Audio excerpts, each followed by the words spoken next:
Assalamualaikum warahmatullahi wabarakatuh. Halo teman-teman, perkenalkan kami dari kelompok 1.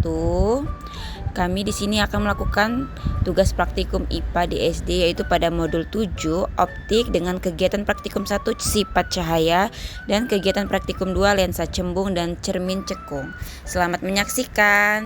Alat dan bahan ada cermin datar, cermin cembung, cermin cekung, lampu senter, busur derajat, kertas putih, lilin, layar, dan celah cahaya. Percobaan pemantulan cahaya pada cermin datar. Prosedur percobaannya yaitu susunlah lampu senter dan celah cahaya di depan cermin datar seperti gambar 7.1. Menyalakan lampu senter dan mengamati dengan baik jalannya berkas cahaya pada saat sebelum dan sesudah mengenai cermin datar. Lalu gambarkanlah jalannya berkas sinar pada langkah kedua sehingga tampak sudut datang dan sudut pantulnya. Lalu ukurlah besar sudut datang dan sudut pantul tersebut. Meletakkan sebuah benda atau lilin di depan cermin datar dan mengamati bayangannya selama benda itu digeser-geserkan di depan cermin datar. Lalu kami mencatatnya bagaimana sifat-sifat bayangan yang dibentuk oleh cermin datar tersebut. Kesimpulannya, cermin datar merupakan cermin yang bentuk permukaannya datar. Cermin ini akan memantulkan berkas-berkas yang sejajar dengan cahaya yang datang. Sifat bayangan pada cermin datar adalah tegak, maya atau semu dan sama besar. Kedua, percobaan pemantulan cahaya pada cermin cembung. Prosedur percobaannya, pertama susunlah alat seperti gambar 7.2, lalu nyalakan lilin dan amati dengan baik jalannya berkas cahaya pada saat sebelum dan sesudah mengenai cermin cembung.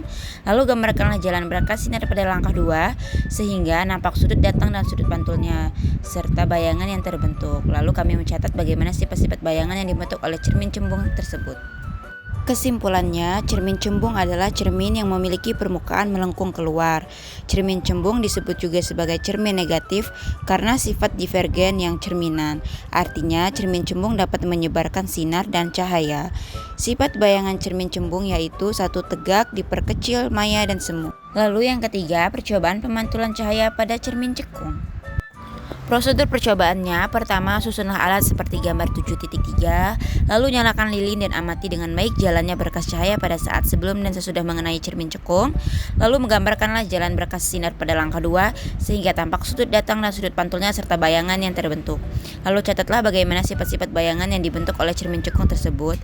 Aturlah jarak benda atau letak layar agar pada layar terbentuk bayangan yang jelas dan tajam. Selanjutnya ukur jarak benda dan jarak bayangannya.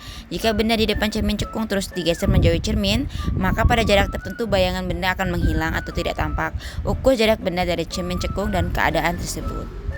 Kesimpulannya, cermin cekung adalah cermin yang memiliki bentuk melengkung ke arah dalam.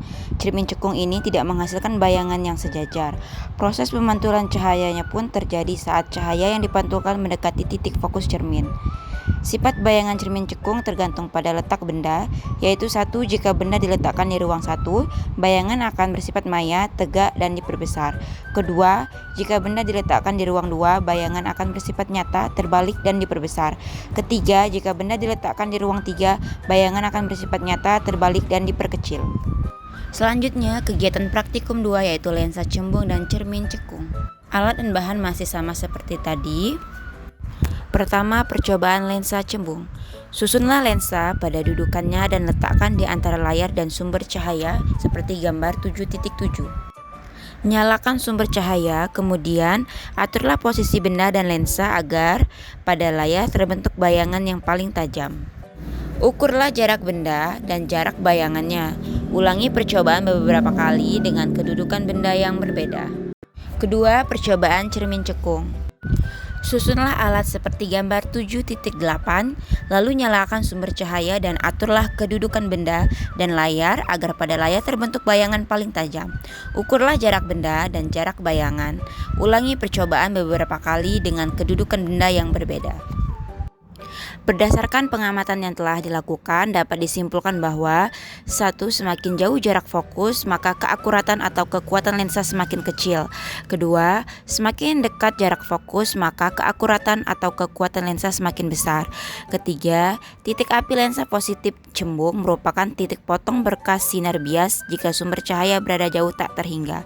Keempat, titik api cermin cekung merupakan titik potong berkas sinar pantul jika sumber cahaya berada jauh tak terhingga. Itulah hasil dari praktikum yang telah kami lakukan. Kami ucapkan terima kasih. Wassalamualaikum warahmatullahi wabarakatuh.